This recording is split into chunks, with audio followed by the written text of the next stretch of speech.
Seat belt ഇടാൻ മടി കാണിക്കുന്നവർ ഒന്ന് ശ്രദ്ധിച്ചോളൂ. മുൻ സീറ്റിലിരുന്നാൽ സീറ്റ് ബെൽറ്റ് ഇടേണ്ടി വരുമെന്ന് കരുതി പുറകിലേക്ക് ഇരുത്തം മാറ്റുന്നവരും ശ്രദ്ധിച്ചോളൂ. നിങ്ങളുടെ സുരക്ഷ പരിഗണിച്ച് കാറുകളുടെ പിന്നിലെ യാത്രക്കാർക്കും സീറ്റ് ബെൽറ്റ് ധരിക്കുന്നത് നിർബന്ധമാക്കാൻ ഒരുങ്ങുന്നു. 2025 ഏപ്രിൽ മുതൽ പുതിയ നിബന്ധനകൾ നിലവിൽ വരും. 8 സീറ്റുള്ള വാഹനങ്ങൾക്കും ഇത് ബാധകമാണ്. നിലവിൽ പിൻസീറ്റ് യാത്രക്കാർക്കും സീറ്റ് ബെൽറ്റ് നിർബന്ധമാണെങ്കിലും കർശനമല്ല. വാഹന പരിശോധനയിലും AI ക്യാമറകളിലും മുൻനിര യാത്രക്കാർ സീറ്റ് ബെൽറ്റ് ധരിക്കുന്നുണ്ടോ എന്ന് മാത്രമാണ് നിലവിൽ പരിശോധിക്കുന്നത്. എന്നാൽ നിയമം കർശനമാക്കുന്നതോടെ സീറ്റ് ബെൽറ്റ് ധരിക്കാത്തതിനും പിഴ ഉൾപ്പെടെയുള്ള ശിക്ഷകളുണ്ടാകും. ഇത് എത്ര ആയിരിക്കുമെന്ന് 2025 ഏപ്രിൽ സീറ്റ് ബെൽറ്റ് നിർബന്ധമാക്കുമ്പോൾ ആയിരിക്കും പ്രഖ്യാപിക്കുക.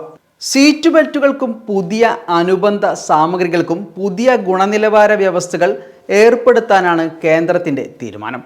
ഓട്ടോമോട്ടീവ് ഇൻഡസ്ട്രി സ്റ്റാൻഡേർഡ് പ്രകാരമുള്ള ഘടകങ്ങളാണ് നിലവിൽ ഉപയോഗിക്കുന്നത്. പാശ്ചാത്യ നിലവാരത്തിലുള്ള ഇവയ്ക്കു പകരം കേന്ദ്ര സർക്കാർ നിഷ്കർഷിക്കുന്ന ഇന്ത്യൻ സ്റ്റാൻഡേർഡിലുള്ള സീറ്റ് ബെൽറ്റുകളും ആങ്കറുകളും വാഹനങ്ങളിൽ ഘടിപ്പിക്കണമെന്നാണ് പുതിയ നിബന്ധന പറയുന്നത്. നിർമ്മാണവേളയിൽ വാഹന നിർമ്മാതാക്കൾ ഇത് ഉറപ്പിക്കണമെന്നും നിർദ്ദേശമുണ്ട്. waytonikah.com, the exclusive Muslim matrimonial site.